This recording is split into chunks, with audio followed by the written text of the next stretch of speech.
All right, welcome to our Finance Friday weekly course. I'm Jerry, owner, founder, CEO of Wealth Dynamics. And if you are watching, I want to welcome you. If you're on Facebook, welcome, Zoom, welcome to everybody. If this is your first time ever joining us, you have tuned into Finance Friday. We do this course every Friday night. We've been doing it for, I think, almost 4 years now. And the topic and focus of this is financial literacy. Okay. Now, there's different levels of financial literacy. I think for me, when I was first beginning, it was the basics of learning how to budget, learning how to spend more or earn more than I spend, paying off debt, some of those things. And as I started to get more and more financially literate and more financially successful, it then began to evolve, right? Financial literacy, then turns into, different investment opportunities, tax planning, wealth building strategies. And I was actually talking to someone the other day. They were reading my book here, Blueprint to Financial Freedom. And they were saying, man, I love that you started with the backwards, the end of the book first. So if you read the book, we actually wrote it backwards, meaning you start in the beginning chapter is about the very final step of becoming financially independent. And then it works itself backwards in reverse order. And so as you read through it, you get closer and closer to the basics of finances, right? And so they were mentioning that. They're like, hey, I love that you started with the end of the book first, because a lot of people don't even get financially far enough to realize that the stuff you mentioned at the beginning of the book, the final phases of financial independence, they don't even realize it exists, right? Because we've all been there where our headspace is here. We're just thinking about, the immediate 2 inches in front of our face, the budget and the bills and the this and the that and the debt. And we never really think up and strategize or educate on what else is out there, right? And so what I want to talk about tonight is this goal of financial independence. Right? How do we get there? But how long would it take to get there? Okay, because I think that's a concept that a lot of us might not totally have, is how long is this thing going to take? And it's usually manifested in impatience and skipping steps and trying to move around and do things in different orders to try and figure out how can I get going faster. But we've not actually answered the question of, well, how fast should you be going? Right? Now, what I want to talk about first, before I dive into this, actually, let me cover my ground rules. I do these every week, but guys, again, if I go over anything that does not make sense, I cannot stress this enough. Ask questions, okay? Communicate with me. Tell me, hey, I didn't get that. That didn't make sense. Finance comes down to vocabulary and mathematics. Those are the only two things that can throw you off, is you didn't know the numbers we were using, the mathematics involved, or there was some kind of vocabulary that I said, right? And the vocabulary is the tricky one. The math is usually easy. I've talked about this before, but the financial industry, the mainstream financial industry, they purposefully confuse the topic of finances to make it more difficult for you so that you and I feel like we need to hire them, right? So that's why when you read finances, you hear about finances, it's all of these sophisticated, complex, confusing sounding words, is because it was made that way on purpose, but that's not actually what it is. It's just math. At the end of the day, it's just math. So if you don't understand something, it's either vocabulary or mathematics. Number two is, I want you to have a purpose for being here, right? I want you to have a purpose or reason why you're here. Now, that purpose could be tied into application. Like, what are you going to use the information for? If you've been on this before, right? Everything I say is for a reason. I want you thinking about, why did Jerry say that? And what is it that I'm supposed to do with that information? Right? If you start thinking about that, you then think about applying. Is this your first time? I want you to think about financial independence, right? Is that real to you, to be financially independent? We're going to talk about the definition of that in a second, but is that real to you? And are you on track to make it happen? And if not, what would you need to do for it to be real and for you to be on track?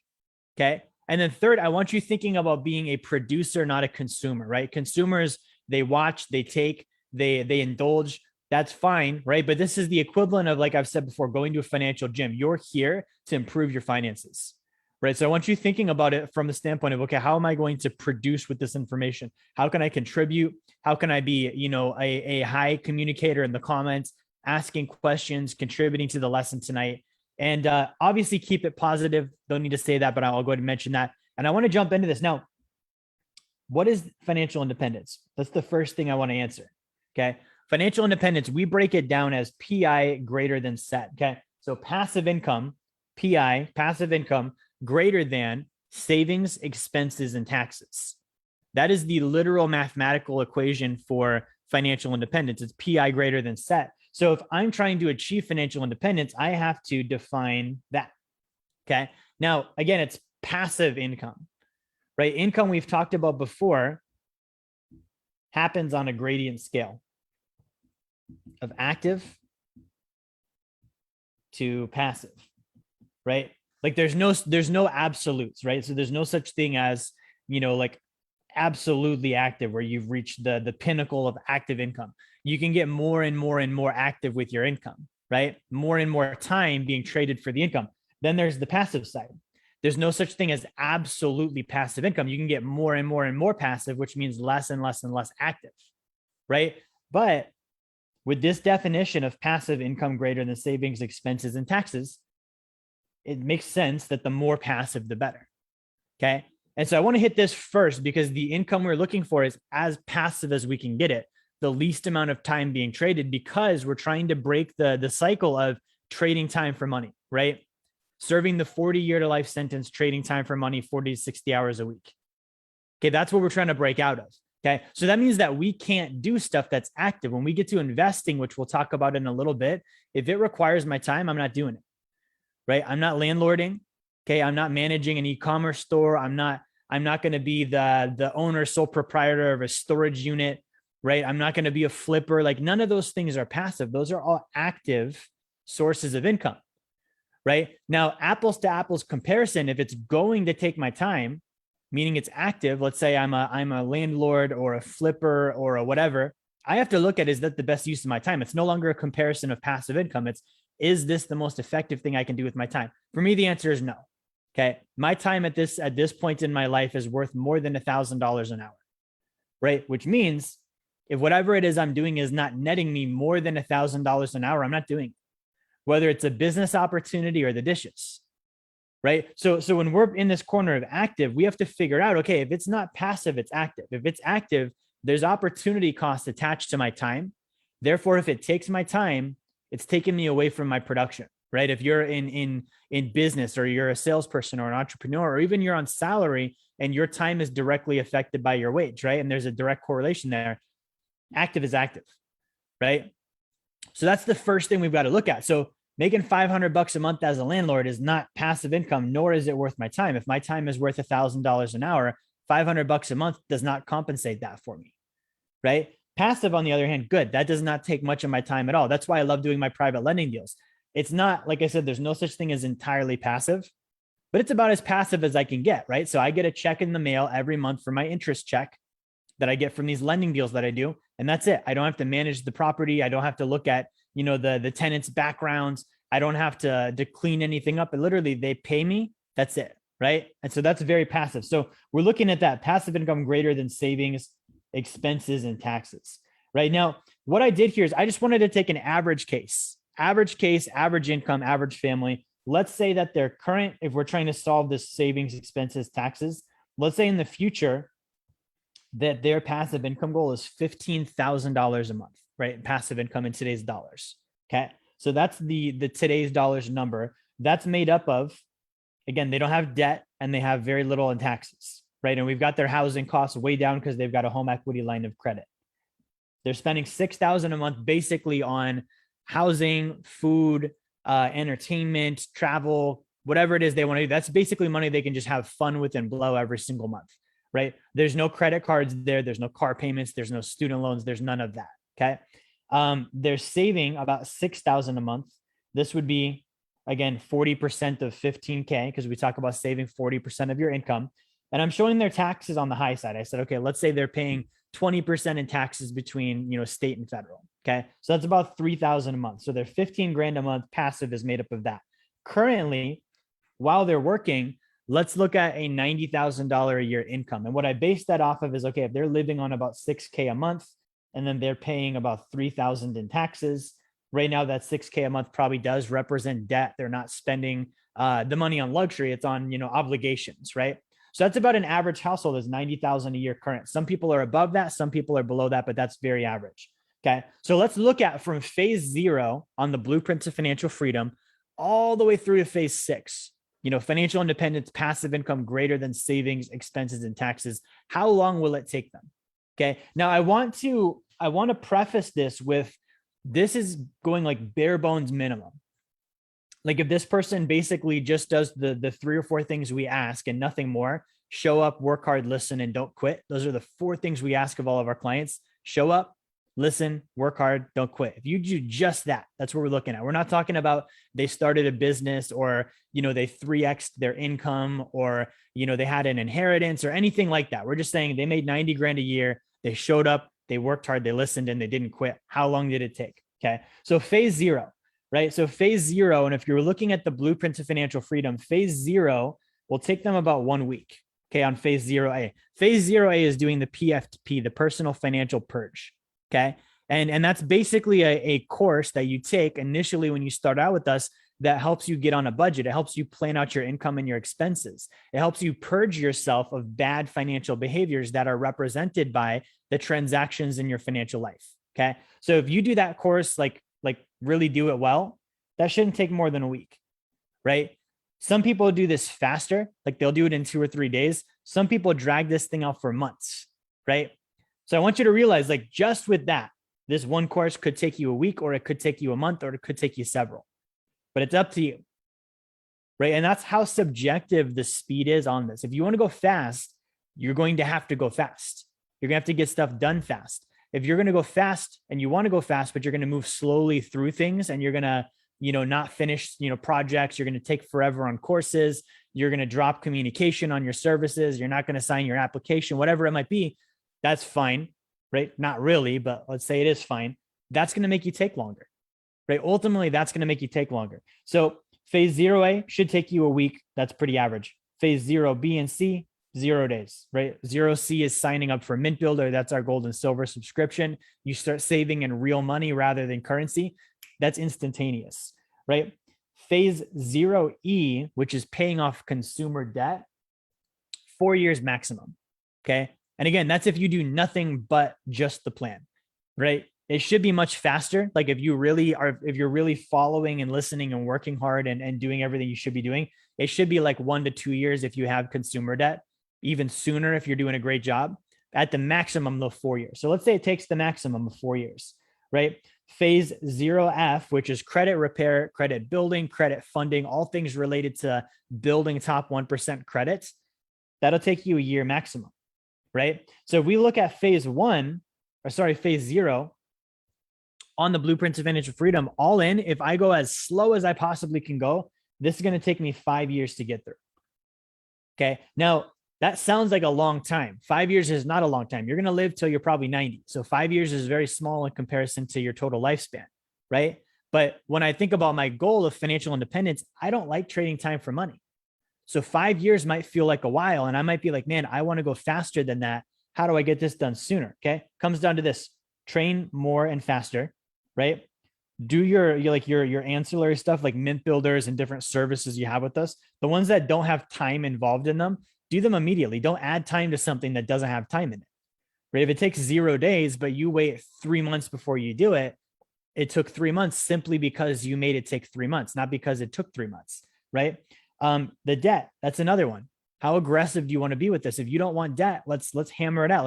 Let's pick up a part-time job, right? Let's sacrifice a little bit on the front end so we can get out of this faster, right? Let's work on creative strategies to get this taken care of, right? Credit, like this is another one too, like the debt and the credit. This goes back to last week's lesson of taking responsibility. If it takes me 4 years, that's because I did more than 4 years worth of damage, right? Like if I have to pay back more, like 4 years worth of debt, I want you to realize that meant that I spent 4 years worth of money that I didn't have. So I shouldn't be like, oh, it's taking too long, yada, yada, because I wasn't thinking that when I was spending it. I wasn't thinking about anything when I was spending it, because if I was thinking about something, I wouldn't have spent it in the first place, right? So this is where I have to buck up and say, okay, great. If it's going to be 4 years, let's get it done in 2. And I'm going to freaking grind like crazy to get it done faster. And I'm going to take responsibility for how long that cycle is going to be, because I'm the one that caused it by spending money that I didn't have, right? That's what responsibility looks like. Same thing with credit. If it's going to take me forever to repair my credit, what on earth did I do to damage my credit that bad? Okay, it's not their fault. It wasn't the credit bureaus. They just reported information. If they reported it accurately, that means that I was late, delinquent, I charged debts off, I did whatever to my credit. And because of that, I have to pay the price and get my credit repaired, right? Phase 0, and for those that have not realized this, is past tense. In phase 0, we are still taking care of the past, right? So it's like on phase 0, if I have a lot of debt, if I have bad credit, I spent money that I didn't have. I used trust that I didn't have. And because of that, that's adding, it's like I have a negative 5 years, right? We're not starting at 0, we're starting at -5 because of the debt that I have, right? So that's the mindset that I've got to have as I'm going through this is, okay, let's get this done fast, but let's also take responsibility for the past and let's get into the present. Okay, so that's phase 0. So again, if we really drag it out, 5 years maximum, but let's say we do drag it out. Phase 1, okay?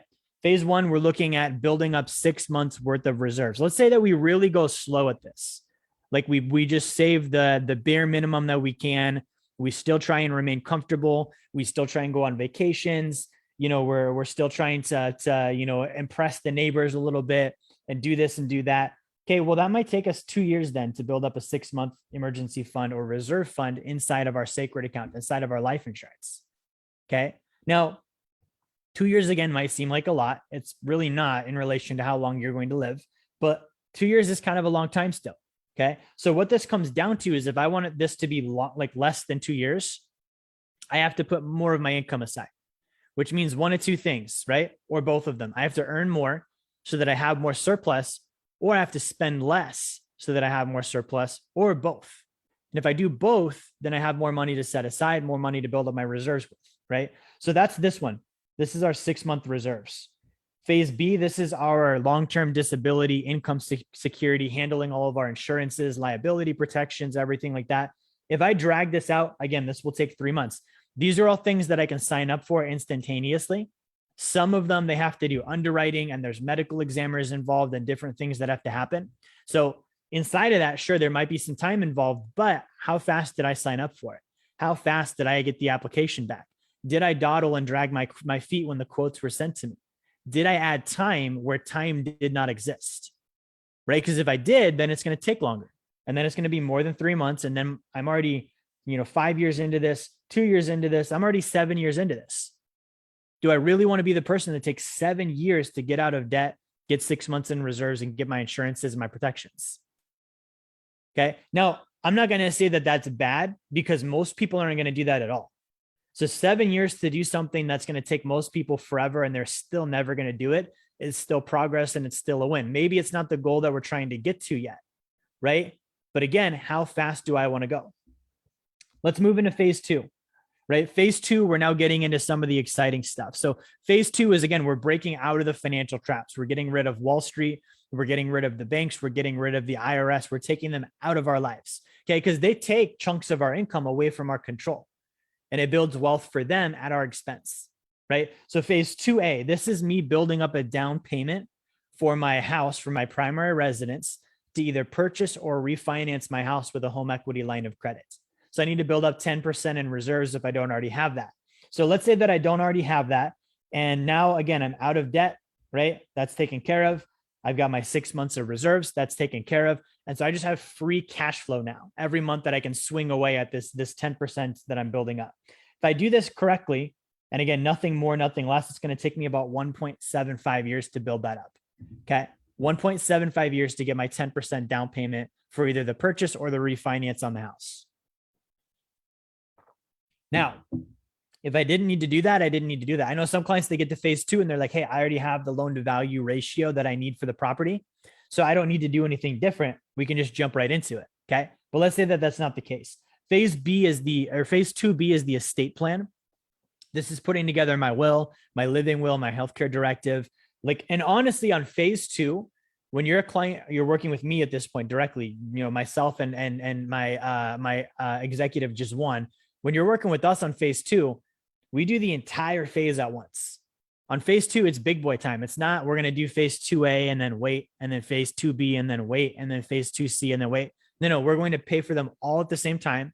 That's A through D. So we're doing the sacred account gold, the estate plan, the HELOC, the tax planning. We're going to do all of that at one chunk so that it's there and so that time can't be added.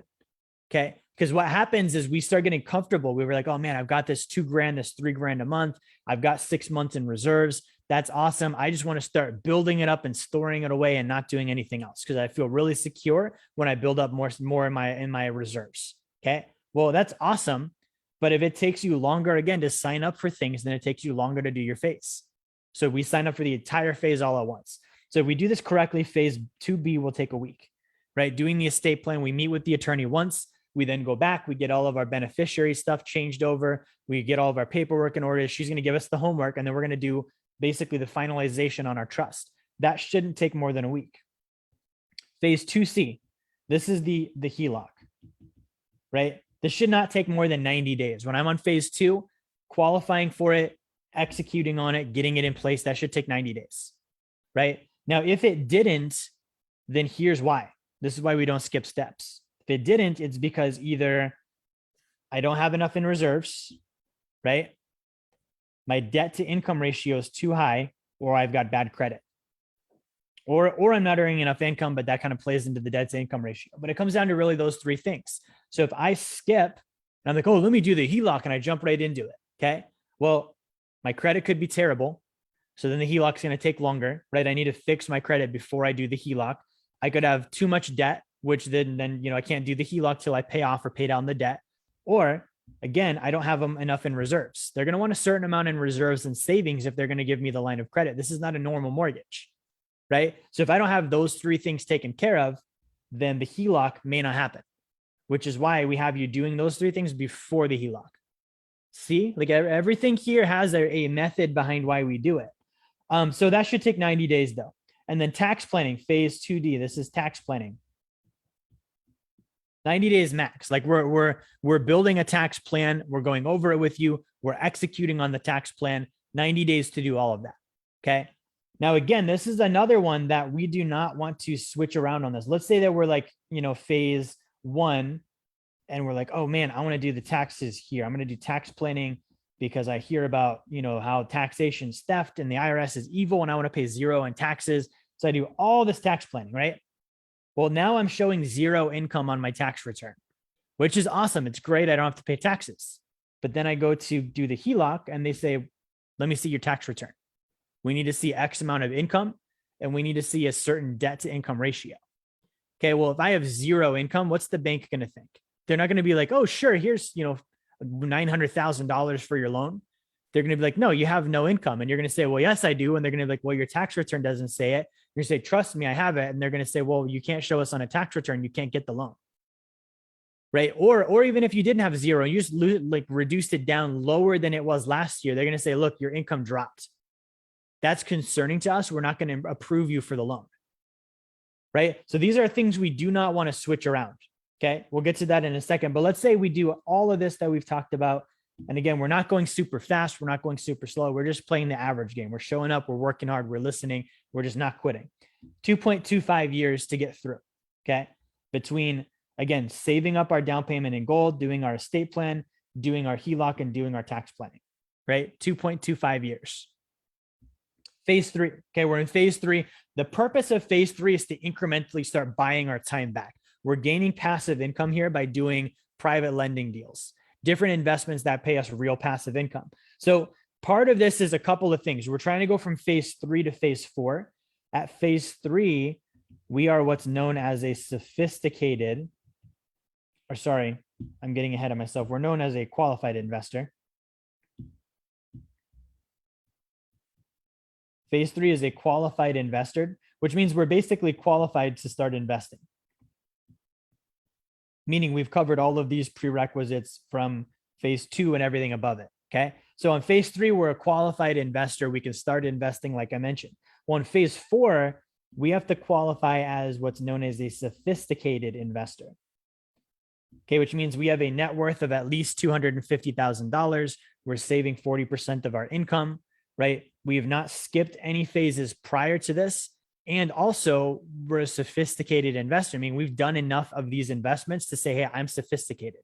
I have the knowledge, the experience, and the know-how to say I'm an investor. I can think for myself. I can act for myself.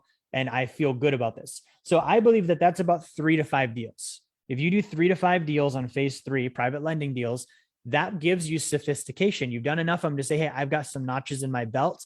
This is something I'm good at. I understand. And I'm going to move forward now. Okay. So to do that, that means you have to save up $50,000 3 to 5 different times.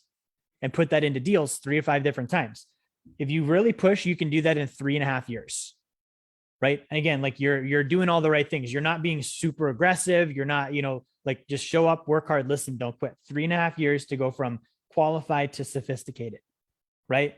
Now, within that, also saving 40% of your income. I put NA here, not applicable, because as you do this one will automatically happen, because when you get the passive income, you're saving 100% of it.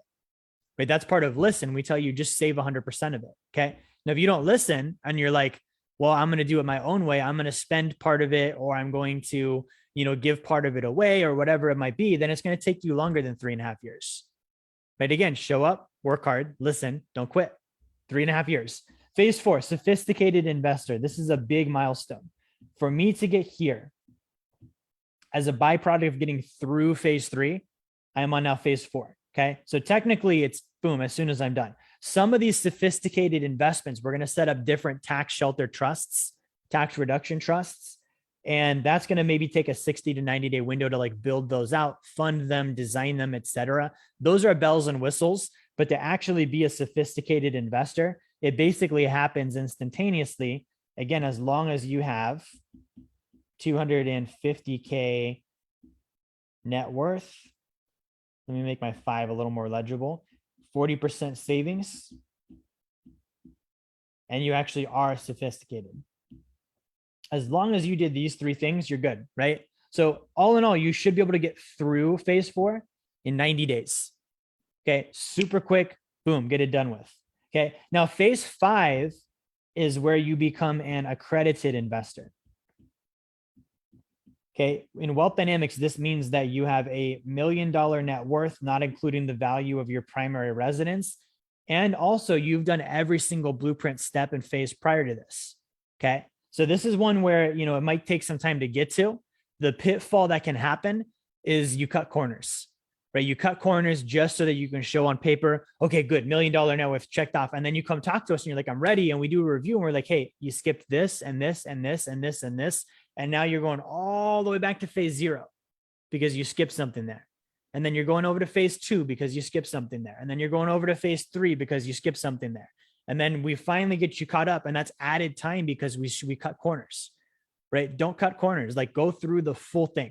Okay. It's like we're baking like a 5-star dessert, and it's like, you don't skip the ingredients, right? You go all the way through the full process. It might take some time. It might be tedious at times, but the end result is what we're trying to create. And the end result is not speed for the sake of speed. Okay. Now, speed is definitely good, but speed comes from competency and understanding. So for me to get accredited, let's say I didn't skip anything though. I did everything the way I was supposed to, and I'm accredited now. To go from qualified to sophisticated, again, that was about 3.5 years. Okay. To go from sophisticated to accredited would be about 5 years. Okay. So we're quadrupling our net worth. We're going from 250 to $1 million. Okay. So again, at that point in time, we're just basically, we're keeping in all the stuff we've done. We're still saving 40%. We're doing all this other stuff. We're compounding, we're investing, and we're just building our assets now. Okay. So if we do this, like, again, just show up, work hard, listen, don't quit, nothing fancy, that would be 5 years. Okay. Now from accredited at this point, the reason we get accredited is an accredited investor has access to investment opportunities that a non-accredited investor not only is not allowed to do, they're not allowed to know about. Right. This is the thing that like, for me as a broker and as a finder for some of these accredited deals, it's a little bit frustrating because I'm not allowed to talk about them in detail, but I see people looking for them, right? Like people are looking around. They're like, I already know Wall Street ain't it, right? I already know the bank's not it. That's why you have the, people jumping into crypto and NFTs and meme stocks. They're looking for what we have here at phase 5, right? They're looking for something better because they know it should exist, but they can't find it. Well, it does, and it has for hundreds of years. There's just legislation in place that basically the SEC says, until you're here, you're not allowed to know about any of it. So I'm telling you it exists. It's there. You got to do all of this stuff before we can talk about it and before we can do it. So let's get there quickly, right? So don't fool around looking for alternatives and shortcuts, and just let's get there because it's proven and it's worked for decades and decades and decades, right? So that's phase 5A. Let's say it takes us 5 years to get there. Phase 6 is actually financial independence. That's PI greater than SET, passive income greater than savings, expenses, and taxes. The kicker here is because of these accredited deals, when you get to phase 5, it only takes you a year after that to get to phase 6. Just to show you the firepower behind some of these investments. It only takes you 1 year to get there. So from 5 to 6, it's 1 year. And let's look at our total now. So we went from 0 all the way through to 6. And again, nothing fancy. We just show up, work hard, listen, don't quit.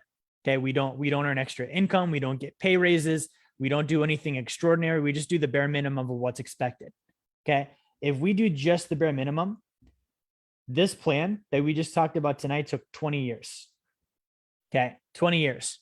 Now, 20 years, again, sounds like a long time, but 20 years, that's the amount of time you spent in school. Okay. Imagine like you went to school. Was the result of you graduating high school financial independence? No, it was not. It was actually a trap because now you have a job. Now you have employment. Now you trade time for money. You were being prepared for that, right? Is the result of having graduated school even knowledge of how to achieve financial independence? No, it's not, right? So what I'm telling you is in just the bare minimum, the same amount of time you spent in school is how long it will take you to learn and become financially independent.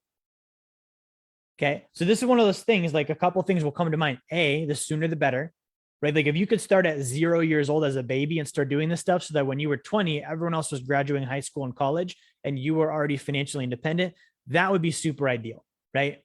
But it's not. So when is the earliest you can start? Probably now, right? The best time is now. So if you're 20, that means if you did just this, as I talked about tonight, you'd be financially independent at 40, right? If you're 30, you'd be financially independent at 50. Now, this was the plan of going as slow as possible while still showing up, while still listening, while still working hard and while not quitting. Okay. So this was as slow as possible, meaning it could go faster if you do more than we talked about here. And we'll talk about what that looks like in a second. But on the downside, the flip side, it also means you could go slower. If you don't show up, it will take you longer than 20 years. If you don't work hard, it will take you longer than 20 years. If you don't listen, it will take you longer than 20 years. If you quit, it will take you longer than 20 years. So it's up to you. Like 20 years, we're saying that's the benchmark. That's the median. That's like if you just do everything perfectly as you're asked to, nothing more. Okay. Could go longer, right? So this also showed no extra income, no raises. We talk about income is your gas pedal. If you're looking for speed, income is where it's at. If I earn more, I can save more. If I save more, I can invest more, right? So it starts with earning. That's the triangle of wealth: earn, save, invest, right? So this is not showing extra income. This is also showing no stopping, right? Like we've been at this for a while now. Some people will straight up stop. They will get to a phase and then they'll be like, well, I'm not doing anything until this is done. Right. Or I'm not going to train until my sacred account's done, or I'm not going to this until that. That's stopping. For regardless of the reason why you're doing it, it's stopping. By stopping, you are adding time to the equation. It will take you longer than 20 years. Right. No distractions, no getting involved in Bitcoin or, this thing or that distraction and pulling you off of your plan, because every time you get pulled off your plan, you've got to go back to the plan and restart back from before where you were to get back to where you were and then continue on from there. So every time you get distracted, that happens. No going MIA. MIA means missing in action, right? Sometimes I've had people that were killing it and then they just drop. I don't know where they went. I don't hear from them anymore. And then once in a while, they'll reappear on the planet Earth and they'll be like, hey, I'm here. I want to do this again. It's like, great. That's awesome. Here's where you were. Let's get started. And then boom, MIA again, right? So if we go MIA, it's going to take longer. Okay. And then also not skipping steps. We talked about not skipping any steps here, right? So if we don't skip any steps, that was the 20-year plan. If we're skipping steps, now we have to go backwards. Now we have to correct things. Now we have to go through, education and ethics handlings and different things because we weren't able to listen or we weren't able to go in order, right? And so that adds time to the equation. So this is not including if we skip and go back. So there's good things, right? Like we could go faster and earn more income, but there's also bad things that if we're doing these things, there's more opportunity for negatives than there are for positives. Meaning it's easier to mess up and it's easier to make this thing take longer than it is to go faster, right? I want to really make sure that you see that. So again, if this is a 20-year plan, if we're 20, we'll be done at 40. If we're 30, we'll be done at 50. If we're 40, we'll be done at 60. If we're 60, we will be done at 80. Okay. This is one that I want to really point out because we'll talk about going fast in a second. But again, this is part of taking responsibility for where I am. If I'm 40 and it's disappointing to me that I won't be financially independent until I'm 60, the responsibility lies on me for what did I do for the prior 20 years of my life? Why didn't I start this sooner? Because I knew I should have, right? If I'm 60, I'm sorry, but there's not a way for you to get it done when you're 65 unless you really freaking hustle. And we'll talk about how you could do it by the time you're 65. But if you're not willing to do all of the 5-year plan that we're going to talk about in a second, then you will be financially independent when you're 80, right? So I have to look at that, and instead of being, negative about it and a victim about it, like, oh, it's going to take too long, I'm going to be too old. Well, great. If you're 60, you had 40 years to do this. Why are we just now having this conversation? Why are we just now handling this? Okay. I started when I was about 25. I'm going to be 30 soon. I'll be done when I'm 30. Okay. So I did the 5-year plan, and I'm going to tell you guys how to do it in a second. Right. But what are the alternatives? If we look at this and we're like, man, 20 years, that seems like a long time. What could we do instead? Right. Well, this is what we could do. Number one, we could do nothing. We could say, I'm going to quit because it's going to take 20 years. I'm just never going to do it. Forever is better than 20. I'm picking forever. Right. So that's the first thing. Number two, we could do the age 65 and die before I run out of money plan. Like we could just go back to mainstream finances, put all of our money in a 401k, give it to Wall Street, be the little, the bank's mule, and have all the loans and the mortgages and give them all of our income and save all of our money with them and be a good little person and pay the IRS their taxes. And then when we turn 65, they tell us you can retire now. And then we pray to God, we die before the money runs out.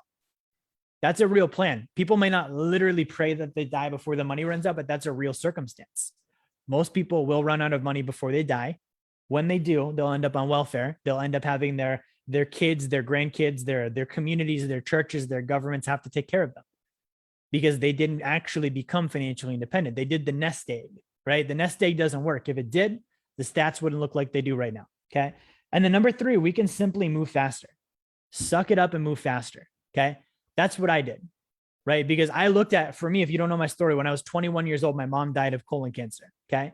So I looked at the time, I was her financial advisor. I was helping her do the age 65 and die before you run out of money plan. Okay. And I was looking at, okay, well, this just like unraveled before my very eyes with my own mother. Like the plan didn't work. So I looked at that and I was like, okay, well, that's bullshit. I'm not doing that. What can I do instead? And so I started then researching and learning and figuring out, okay, how do I become financially independent so that I'm not 65 years old, still punching the clock, hoping that I die before I run out of money. Okay. And it came down to move faster. I have to get through this stuff faster. Okay. So how do we move faster? That's the first question I want to answer. How do we actually go about this? Okay. So before we can understand how we move faster, we have to look at, well, what could slow us down? Okay. Moving faster insinuates that we get rid of things that are slowing us down. By removing things that slow us down, we can run faster, right? Nano, Justin, a couple of guys I know here, they do triathlons. Okay.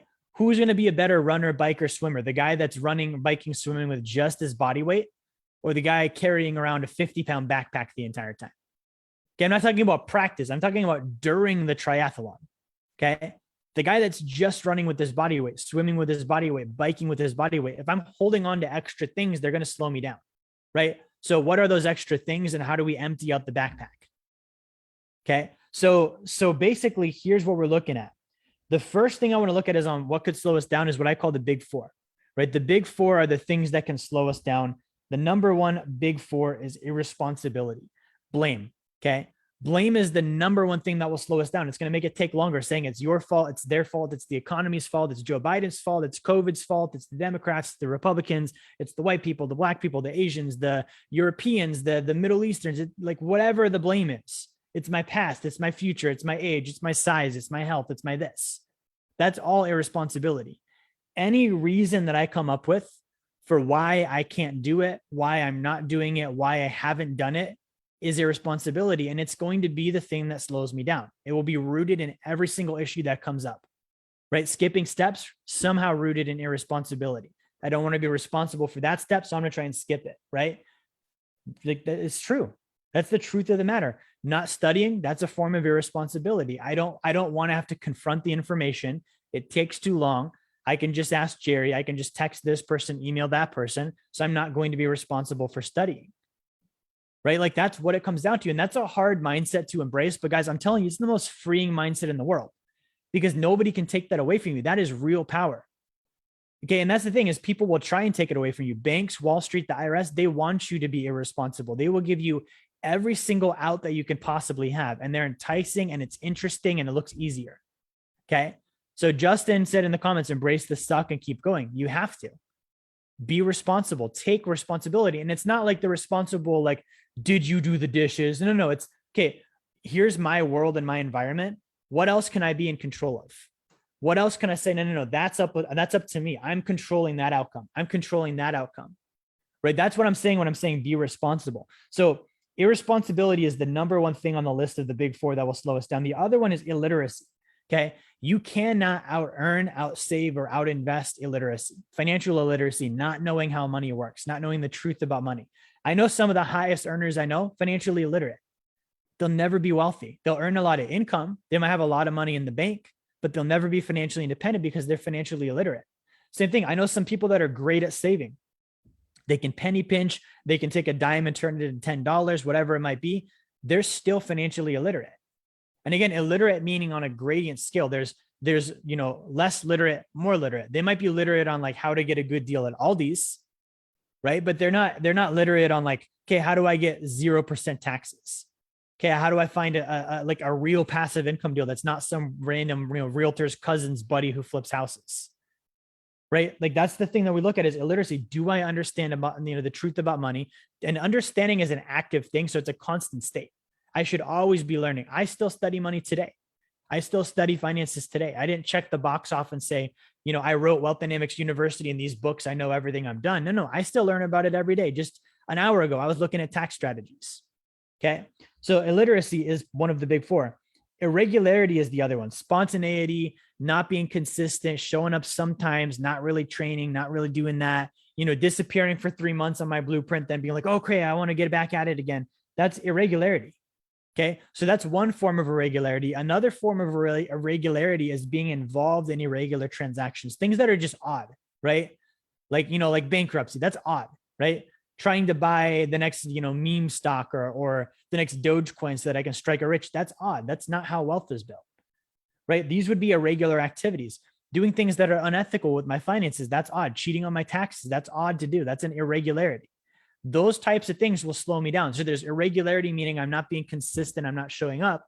And then there's irregularity, meaning I'm throwing random stuff in my finances right now. Okay.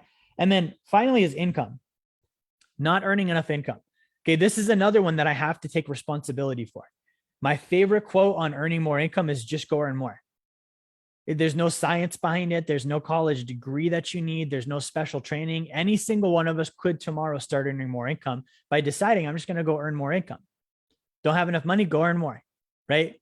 So those are the big four. So if I change these, meaning I'm now responsible, I'm literate, I'm regular, and I have high income, just that right there can skyrocket me. Guys, I have clients that they're going to get through from phase 0 to 6 in like a number of like 3 to 5 years. They're going to do it like I did, right? They're going to probably do it faster than I did because when I did it, I didn't have this organized and written. I had it in my head. I was learning as I went, right? So this is literally like the roadmap. Okay. And so if you follow the roadmap, you'll get there faster than the guy who drew the roadmap because he had to blaze the trail. Okay. So like if you do just those 4 things, that will speed you up substantially. The other ones is getting rid of mixed practices, meaning I don't do the blueprint to financial freedom and also Dave Ramsey, right? I don't do the blueprint to financial freedom and also Rich Dad Poor Dad. I don't do this and also Grant Cardone. Like I got to pick which one am I doing? Okay. I'm not mixing different recipes. If I'm doing their plan, great. Turn the webinar off, go do their plan. Okay. Hopefully they'll walk you through it. If you're doing this plan, do this plan. Right? Like if I'm cooking steak, don't start putting brownie ingredients in the steak. Like figure out what it is you're making and do that and be all in on it. And if you can't be all in on it, go be all in on something else. Okay. But mixing practices will slow you down. And this is one I can speak to from experience, because again, when I was trying to figure all this stuff out, that's what I did. I read all the books. I listened to all the podcasts. I watched all the seminars. I did all the things, and everybody's got their own opinion, right? Now, 99% of them, after they give their opinion, there's no way for them to implement it with you. They don't have an advisor. There's no one-on-one help. There's no consultation. There's no strategy. There's no plan. There's no tools for you to then implement what you just learned. So you're like, okay, great. I learned all this stuff. Now, abstractly, after you go figure all of this out, right? That's why a lot of our high producers come here, because it's like, okay, great. I can just plug in and I can do it. Okay. Going MIA. This is another one. Going MIA, disappearing for months on end. Okay. You know, I'm talking to you, right? Don't go MIA. It slows you down. Like, what is it that you're doing that's more important than your financial independence for you to disappear for 3 or 6 or 9 months or 2 years or whatever it would be, right? That's part of, again, being irregular. Be regular, be on a schedule, make this part of your life, because the truth is, it is whether you treat it like that or not. Money is a part of your life, whether you make it a part or whether you're not. It's still going to be there. It's still going to impact you. You're still going to have consequences. You're still going to have responsibilities. So why not be in the driver's seat? Why not show up 100% of the time and take control of it and be financially independent so that it doesn't matter anymore? Because that's the point of this, is the ability to treat money like oxygen. Okay. Dragging feet on services. This can be on the front end or the back end. Dragging feet on services means, oh man, I don't want to do the credit thing. I've already got credit. I've already got, a secured credit card or this or that, or, oh man, I have to do, I don't want to have to do the HELOC. I've already got a mortgage, or, I've done a estate plan 10 years ago and my lawyer is my dad's sister's cousin and they'll do it whenever we need it for free, right? That's dragging feet on services on the front end. When you don't sign up for the service, it takes you more time, right? On the back end, it's you sign up for it and then you ghost us on the application, or you don't answer your phone when they try and help you, right? Or you ghost the medical examiner and you don't show up when they come to your house, or any number of things afterwards. Okay. Like we're the specialists. We make the service, we provide the service, we deliver the service, but it's just as much on you as it is on us if it doesn't go fast. Okay. Like you should be pushing like we should. It shouldn't be us pulling you through your service, because you should want this, right? And if you don't want it, it goes back to, okay, great. We'll go do something else. Go do something you do want. Okay. Because our game is financial independence. We don't have time for slow people. We're not going to talk you into being financially independent. If you have to be convinced of being financially independent, you probably don't want it, right? And it's probably not something that you should be trying to do. Okay. Skipping steps. This is the big one. We have this weird thing as human beings. We see a step and we're like, yeah, not me though. Right? Like, who is like that? You see a set of instructions that are like, clearly the expert built the thing and was like, here's what you should do. And you're like, I'm going to try it my own way. Right? Like, I've never built couches before, but somehow I just feel good. And I'm going to try and, assemble this thing my own way. Okay. It usually takes longer. With finances, it's different than a couch because there's no mass. It's not like, okay, this shape goes in this one. Right? That's easy. We all played that game when we were 3. We're like, okay, this, the triangle doesn't go in the circle and you can figure that out. This is all invisible. It's numbers and digits and ideas. So it's not like you can look at different pieces and be like, this must fit here. Right? Like, I can't tell you guys how long this took me to figure out. And I've never seen it. I've never seen anyone else create a blueprint from A to Z, everything you should do in order, without any fluff, without any wrong information, without anything that doesn't work. Okay. So this is like magic. Like, I don't even honestly, like, it's like a lightning strike that I even came up with it. Okay. So we have it. It's there. The steps are there. We got them from the top 1%. These are not my steps. I got these from studying the top 1% and working out what did they actually literally do throughout history. We have it. Let's not skip steps. Skipping steps takes longer than anything. Number 9, waiting. Okay. Waiting. Like, okay, I'm on phase 0, F, I'm doing my debt buyout. And I'm going to wait on my this because I want to see what happens here first. It's like a conditional statement of, okay, well, I'm not going to start the next thing until this thing because of whatever made up random reason. Okay. Don't skip steps, but also don't wait unnecessarily. Don't add time where it's not there. Okay. And then number 10, this is unplanned life, emergencies, deaths, births, moving, job changes, diseases, apparently, shutdowns, lockdowns, you name it, unplanned life. Okay, these are all things that we can look at and say, okay, here's a list of 10 things that we all know could actually slow us down. These are real. It's not out of reality that any of these things could happen to any one of us. So if I want to go fast, then I would have to proactively come up with a plan to handle each of these points. How can I be more responsible? Okay. How can I be more financially literate? How can I be more regular with my finances and with my training and my studying? How can I earn more income? Okay. How can I get rid of mixed practices with my finances? How can I not go MIA, go missing in action for months on end? How can I not drag my feet on my services? How can I make sure I don't skip steps? How can I make sure that I'm not waiting unnecessarily before doing my next phase? How do I have stuff set up for unplanned life? The great news is we handle this one for you pretty well, right? Like there's an actual step where we go through, okay, let's handle any risk or liability that could derail you. Let's insure it, or let's put it in a separate entity so that it can't touch you, or let's just build up reserves or credit or whatever it might be so that if it does happen, you're going to be fine, right? So number 10, like our clients, COVID wasn't a big deal. I got texts like in March of 2020, I got so many texts from people that are like, hey, I just want you to know I lost my job and I'm going to be totally fine because you helped me set up a sacred account. Right. Or people that were like, hey, I want you to know that, my buddies, they all lost money in the stock market. My passive income check still showed up this month. Right. So 10 isn't really a big one you got to worry about as long as you follow the steps. Right. So how fast could it be? I believe that this could be 5 years, maybe even less. Okay. It's dependent again on all of what we covered tonight, including the triangle of wealth, earn, save, and invest. Right. This is something I did in 5 years. Right. So this is if you go all out, like full bore. Okay. So your choice is option number 1, the never plan, right? Like I'm never going to be financially independent. So this is comfortable short-term. Like today, I don't have to budget. Awesome. I can blow all my money. I don't have to save. I don't have to spend my Friday night on a course. I don't have to learn about money. I don't have to pick up a book. Super easy, right? Super chill. Okay. But then it's uncomfortable long-term. At a certain point, that's going to bite you in the ass and you're going to be uncomfortable the rest of your life because of it, because of financial emergencies, circumstances, conditions, right? So the choices are we going to do the never plan or not, right? Now, what I love about the blueprint to financial freedom is let's say someone gets through like 3 of the phases, right? They get through phase 0, phase 1, and phase 2. They never become financially independent, but they're out of consumer debt. They're financially literate. They understand how money works. They know the truth about money. They have 6 months of reserves, right? They're not paying, more than what they need to in taxes. They don't have a mortgage.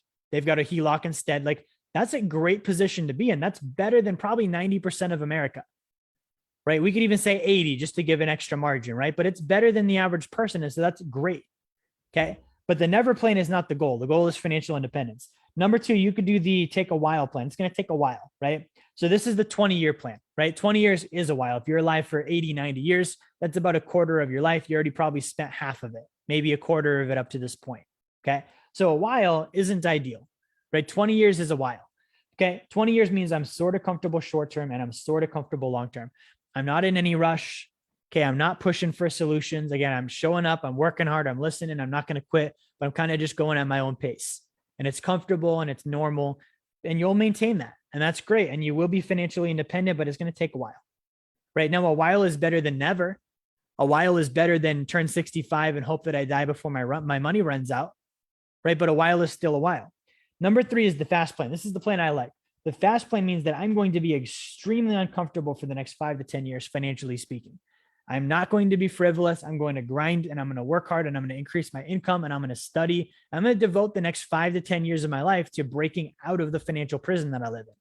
And then I'm going to be comfortable and free forever. Forever meaning like literally like my generation as well, right? Like I will die if we look at it from a graph standpoint, like I fall off, but then I had a kid back here. Boom, he goes, he picks up my wealth from where I left it off. Boom, same thing. And it just continues to go on. Right? The Rockefeller Family Trust is a perfect example of this in real life. Okay. That's the fast plan. But again, the fast plan, we're handling not only the entire blueprint, but all of the things we mentioned here, all of these areas, these top 10, right? So that's the fast plan. And that's what I did. I looked at this and I was like, okay, I want to be done by the time I'm 30 because I'm going to live till I'm 100. I want to spend 20 or 70 years of my life, 70 years of my life doing whatever the hell I want. Okay. Now, whatever the hell I want goes back to last week's lesson. Whatever the hell I want is good things. It's helping people. It's making an impact. It's things that I'm going to enjoy doing and contributing with for the rest of my life, rather than having to be on the phone, having to go to work, having to punch the clock and never really making a ding on life because the entire time I was just taking care of my own bills. Right. Guys, there are needs in this world. There are people that need a lot more than just what we pay our bills with. So let's pay our bills and let's go help them. And let's do it with passive income. Okay, so the action plan. Number one, decide when you want this by. Okay. Again, like make a reasonable decision. If you're okay with it taking a while, great. That's awesome. We're not going to try and pressure you out of it. We're not going to tell you you're wrong for it. We're just telling you like, okay, great. If you're 20 years, it's 20 years, and we're going to work with you for the next 20 years, right? We'll continue building and growing, expanding. We'll still be here. You will be too. We'll get you there. Okay. If you're the 5-year plan, tell us, I want the 5-year plan. I want to be done with this.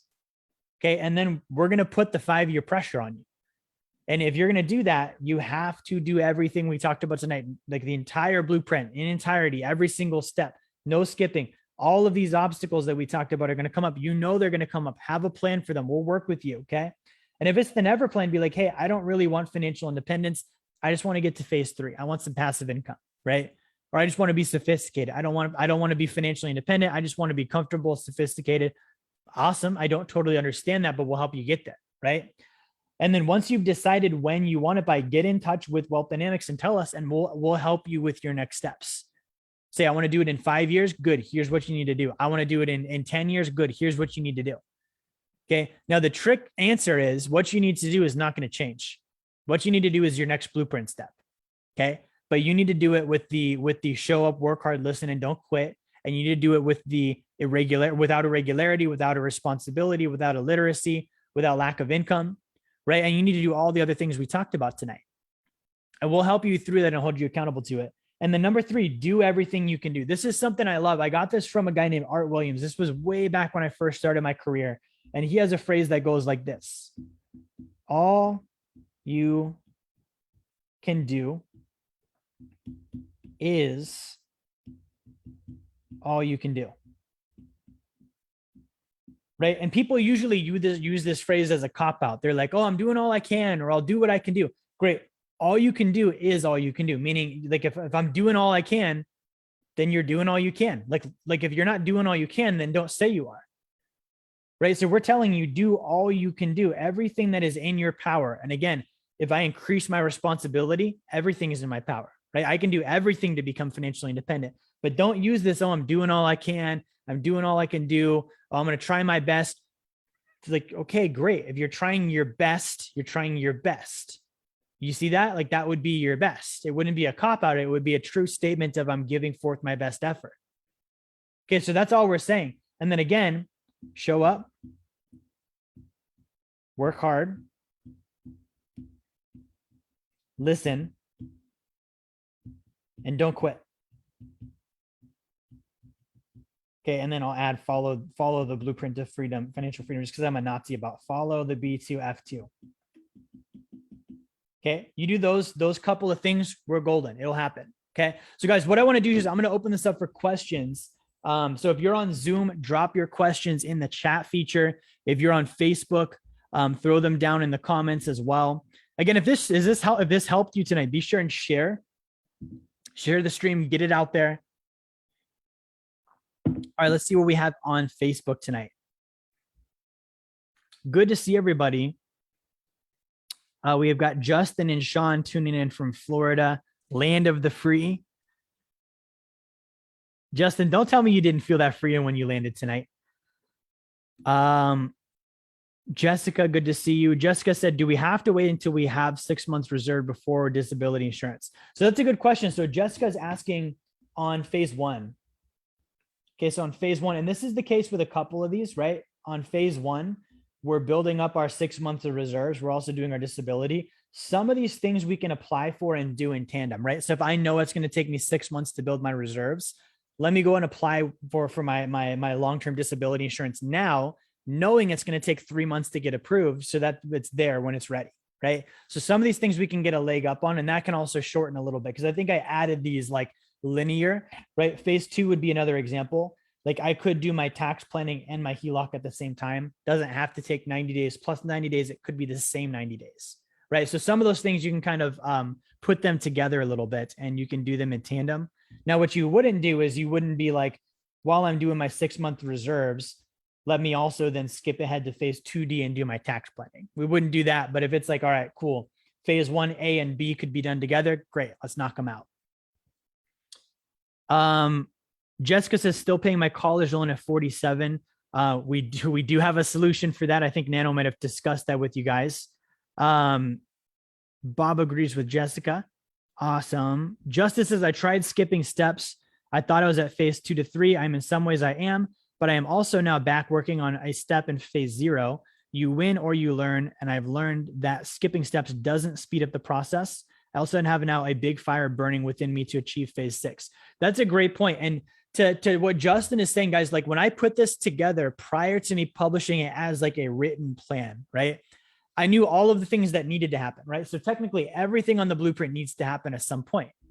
In theory, you could just randomly go about doing them and you'd probably make some kind of progress, but it'd be very confusing and messy. Things would collide. They'd run into each other. I'm a perfect example of that. I skipped tax planning. Okay. Because again, I was like, well, wealthy people don't pay taxes. This was before I really knew about the HELOC. So I figured out how to not pay taxes. Right. So I skipped the HELOC step, went to tax planning, zero income, zero income, zero income. And then I was like, oh man, I want to do the HELOC now. You know, rent is getting outrageously expensive. We want to buy a house. We want to build wealth with it. We want to use it for passive income. We want to be able to use, you know, the house for tax planning as well. There's something called the Augusta rule. We want to do that with the house. They're like, great. And then I try and apply for the HELOC and they're like, well, you can't because you don't have any income. And I was like, well, yeah, I do. We make millions. And they're like, that's not what your tax return says. And I'm like, oh, right. So I can attest what Justin is saying going back. I'm actually going back now. So technically I am personally, like with everything, almost at phase 6. I'm almost at PI greater than set. I don't have a HELOC and I want one. So I'm going all the way back to phase 2D, right? 2C and 2D. And I'm moving some things around so that I can do the HELOC. Okay. Because I know that that's going to accelerate my wealth. Right. So that's an example again of even me. I have to go back sometimes. I've skipped steps. I thought it was a good idea to do the tax planning. Tax planning in and of itself, great, but it didn't link up with the wires that crossed on the HELOC. Now I'm going to go back and fix that. And I don't want to give Justin, you know, just an acknowledgement for taking responsibility for that and recognizing that. Justin says, embrace the suck and keep moving forward. Jessica is done with the blame game, total ownership over here. That's awesome.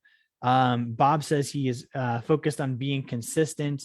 Vanessa wants to know, what does the Rockefeller Trust look like? It's just a trust. Nothing too fancy or special. It's just a good trust put together. They use a lot of life insurance, like sacred account style as well. Justin says he wants to achieve phase 6 by May 8th, 2028. That's his 50th birthday. That's awesome. And that's about 4.5 years away. So again, Justin would then look at, okay, here's all the stuff I've got to do to get there. Okay, Sean says, after watching this, I'm needing to be sure I've completed all the steps as well. Sean, reach out to us. Nano can help you with that for sure. For those of you that don't know, Nano is my head of sales, Nano Aquino. We do free blueprint review calls. So if you're ever like, did I skip a step? What step am I on? What step is next? What did I just finish? Book a 15-minute call with Nano and he'll help you straighten that out. And he'll also help you get to the next one, right? So that's something we provide as a service because we want to help you get there fast. Good. So let's see what we have on Zoom here.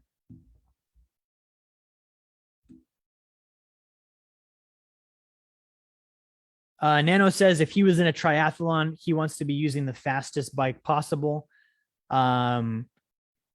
Jimmy says the credit repair helped a lot. Let me actually bring Jimmy on live. I think that would be a great success for us to get from Jimmy if he's available. I think he actually might have logged off already. Oh, James here. I typed Jimmy. That's why. James. I'm so used to calling you Jimmy. I typed it in the thing. Let me bring James on live here.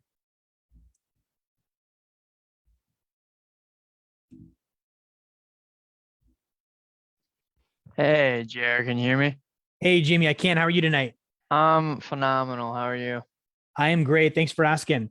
So I wanted to see if you can kind of share like what your wins were on doing our Credit Dynamics program and kind of what help you received as a result of that. Yeah. I mean, it was a lot more than I expected. I remember I remember reaching out after. I'm like, wow. So I'm 26 years old.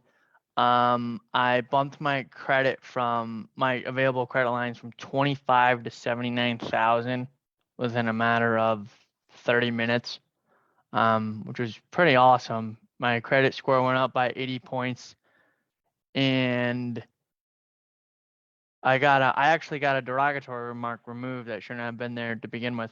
So it totally just, everything was in the green after that. It was amazing. That's awesome. That's such a great success. And Jimmy is an example of someone that, like me, is starting early, right? Like I started at 25, 26 years old. He could easily be financially independent by the time he's 30 years old. Okay. So I wanted to bring him on for that because he's a great example of somebody that does show up, work hard, listen, he doesn't quit. And he's someone that's young.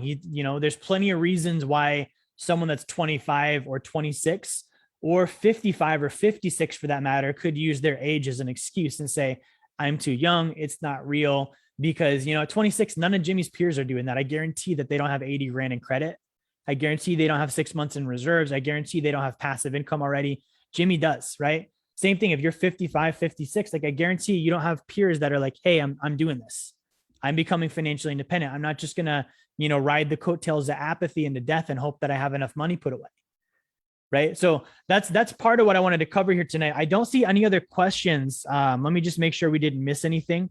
Again, if you have any more questions, drop those in the comments. Everyone's saying go Jimmy. That's awesome.